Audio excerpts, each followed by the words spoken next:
ჩვენ დღეიდან კვლავინდებურად განვაახლეთ ტრადიციულ ორშაბათის ბრიფინგებს საგარეო საქმეთა სამინისტროში და ალბათ არ გაგიკვირდებათ თუ გასული კვირის მოვლენების შეფასებას დავიწყებ იმ ვიზიტით, რომელიც ამჟამადაც მიმდინარეობს.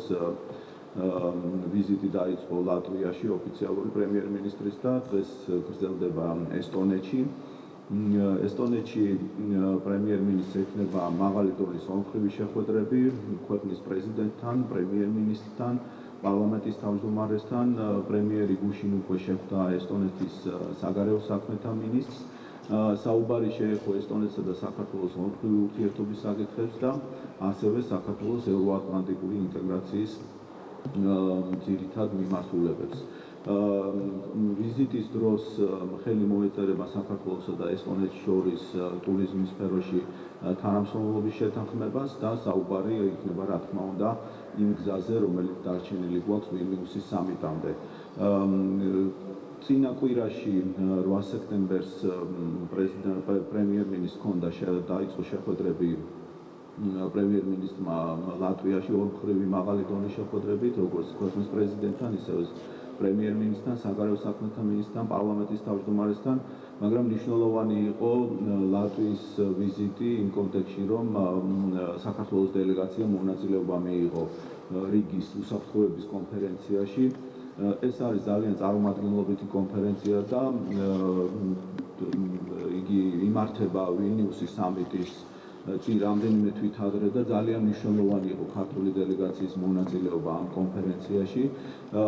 კონფერენციაში სიტყვით გამოვიდა საგარეო საქმეთა მინისტრი ქალბატონი მაია ფანჯიკიძე, რომელმაც ისაუბრა საქართველოს ევროატლანტიკურ ინტეგრაციაზე, ისაუბრა იმ საქმიანობაზე, რომელიც ქვეყანაში ხორციელდება ვილნიუსის სამიტამდე დარჩენილ პერიოდში და ასევე აღინიშნა, რომ ევროპული ინტეგრაცია არის საქართველოს საგარეო პოლიტიკის მთავარი ფაკულტეტი, რომ ეს არის ქართველი ხალხის არჩევანი და რომ ამ არჩევანს სხვა ალტერნატივა არ გააჩნია.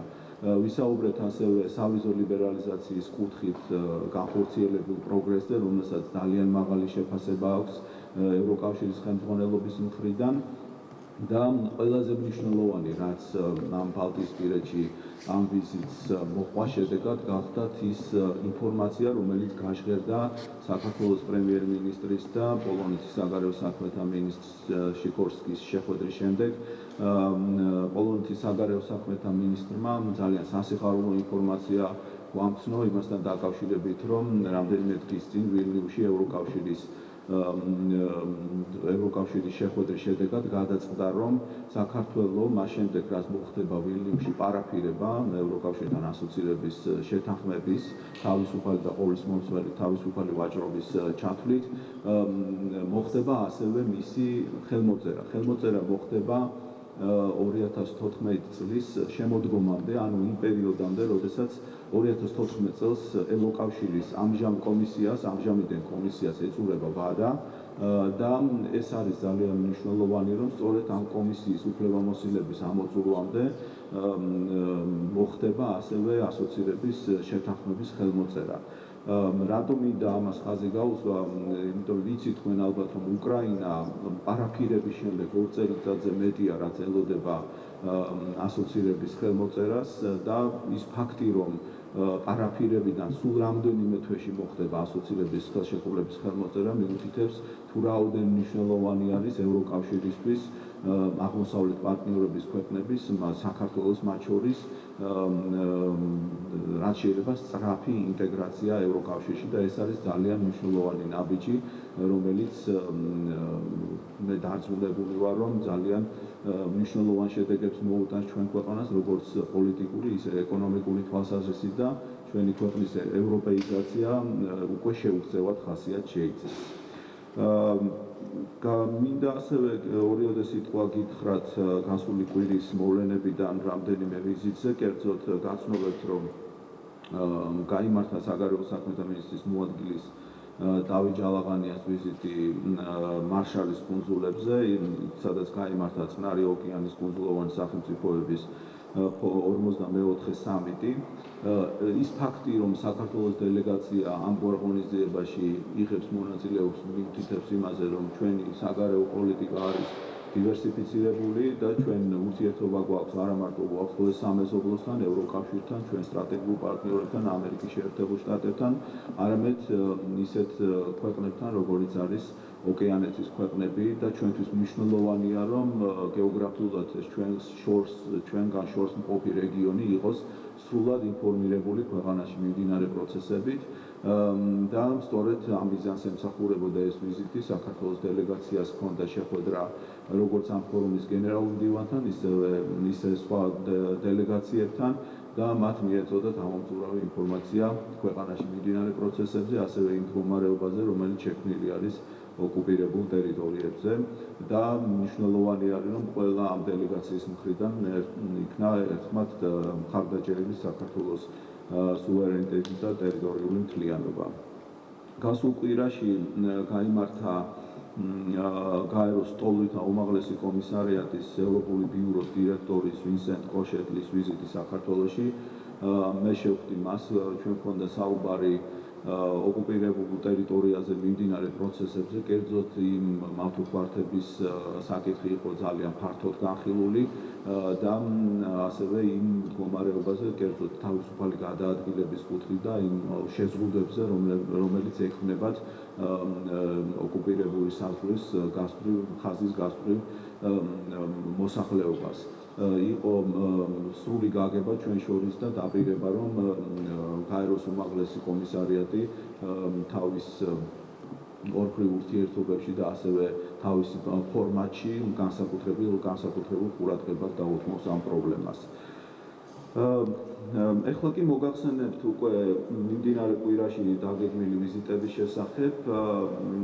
11-13 სექტემბერს საქართველოს საგარეო საქმეთა მინისტრი მიემგზავრება ჟენევაში, სადაც დაგეგმილი არის მისი შეხვედრები გაეროს ფორმატით.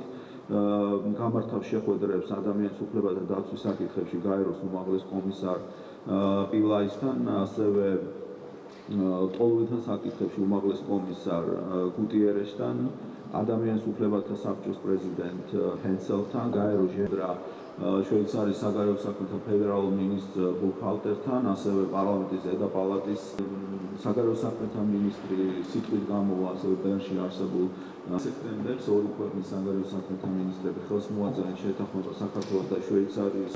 დაგეგმილი არის აღმოსავლეთ პარტნიორობის არაფორმალური მინისტერიალის დიალოგის მესამე შეხვედრა. სახელმწიფო მინისტრი ევროპულ და ევროატლანტიკურ სტრუქტურებში ინტეგრაციის საკითხში ბატონი ალექსი პეტრიაშვილი, საქართველოს დელეგაციის შემდგე, ასევე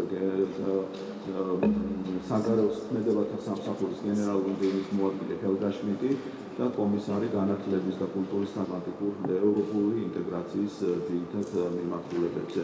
და ბოლო იცით თქვენ, რომ საგარეო საქმეთა სამინისტრო ძალიან აქტიურად იყო ჩართული ამ პროცესში. დღევანდელი ინფორმაციით ჩვენ მათ შეუძინეთ ბილეთები და რეისით კაირო, სტამბული, თბილისი ისინი დაბრუნდნენ საქართველოში. 13 მოქალაქე არის დაბრუნებული, 18-დან 4 ჩემი ინფორმაციით იმყოფება ბეირუთში, ხოლო ერთმა არის უა წამოსვლა. ჩვენ ყველანაირად შევთავაზეთ მათ დაბრუნება, მაგრამ ეს დღევანდელი მდგომარეობით ეს სიტუაცია არის და ჩვენ ყველანაირად შევეცადეთ, რომ მათი უსაფრთხოების პირობები ყოფილიყო დაცული. დიდი მადლობა მზადვარად იპასუხოთ კითხვებს. როგორ იქნება ოფიციალური თბილისის რეაქცია აფხაზეთის ოკუპაციო რეჟიმის ხელმძღვანელის ოფიციალურ განცხადებაზე, რომ გამოცხადდეს აუქციონი და ქართველების სახლები, რომლებშიც ამჯერად არავინ არ ცხოვრობს, გადაეცეთ სირიიდან წამოსულ დევნილებს ან რუსეთის მოქალაქეებს.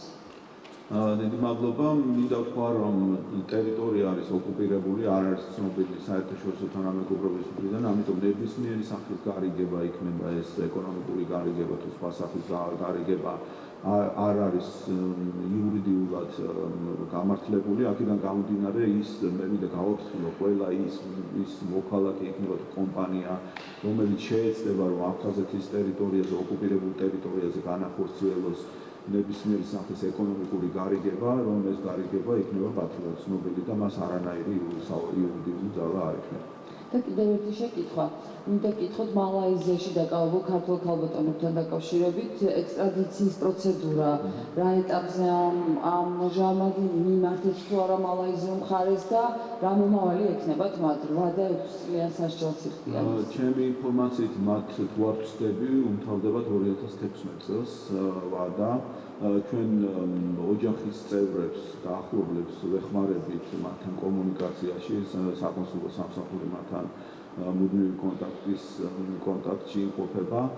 რაც შეეხება ექსტრადიციის აქტს, ანუ გადმოცემას იმ პირობით, რომ მათ საქართველოში გააგრძელონ დაასრულონ ეს ვადა, რომელიც მისჯილი აქვს, ეს არის პროკურატურის საკითხი. პროკურატურა უფრო არის ინფორმირებული ამ საკითხებთან დაკავშირებით. ჩვენი კომპეტენციის ფარგლებში, რაც შეეხება საგარეო საქმეთა სამინისტროს, ჩვენ მათ ვეხმარებით, ოჯახის ახლობლებს ვეხმარებით მათთან კომუნიკაციაში. თქვენ უკვე ისაუბრეთ ევროკავშირთან ასოცირების ხელშეკრულებაზე, გასაგებია რომ მოხდება პარაფირება, თუმცა გარდა ტექნიკური საკითხებისა, რა რჩება ქართულ მხარეს შესასრულებელი იმისთვის, რომ ხელშეკრულება გაფორმდეს და რა კონკრეტული ვადები არის, ანუ რა გვეძლებს იმის საფუძველს, რომ აუცილებლად შემოდგომამდე მოხდება ამ ჩვენი ვალდებულება ჩვენ დავასრულეთ მაშინ, როდესაც დასრულდა მოლაპარაკებები ასოცირების პარაფირებაზე, ამით ქართული საქართველოს მხრიდან ეს ვალდებულებები უკვე აღებული არის. დანარჩენი უკვე ევროკავშირზე არის დამოკიდებული, ანუ ევროკავშირის ქვეყნებმა შიდა პროცედურები უნდა ჩაატარონ, ანუ იურიდიულად დოკუმენტის გამართვა, თარგმნა, მისი პარლამენტის თუ სხვა უწყებებს შორის განხილვა, ეს უკვე ევროკავშირის პრეროგატივა. აქედან გამომდინარე, ჩვენ უნდა დაველოდოთ, რაც შეეხება რომ ეს პროცესები მალე დასრულდება და თვითონ ის ფაქტი, რომელიც გამჟღავნდა ლატვიაში პოლონეთის საგარეო საქმეთა მინისტრის მხრიდან, მეტყველებს იმაზე, რომ ევროკავშირის მხრიდან, ევროკავშირის წევრების მხრიდან არის პოლიტიკური ნება და მზაობა, რომ ეს პროცესი რაც შეიძლება მალე დასრულდა და ეს არის ძალიან სასიხარულო, რომ ჩვენ განსხვავებით უკრაინისგან, რომელიც 2 წელიწადზე მეტ ხანს ელოდა და იმედია, რომ ახლა ვილნიუსის სამიტს ხელს მოაწერს, ჩვენ სულ რამდენიმე თვეში გვექნება პარაფირებიდან ხელმოწერის შესაძლებლობა. რა მეორე კითხვა შეეხება ისევ ოკუპირებული ახალგორის ტერიტორიას, როგორც ვიცით, 18 სექტემბრიდან უნდა ამოქმედებულიყო იყოს შეზღუდვები მოქალაქეებისთვის, თუმცა ხელმოწერების შეგროვდა.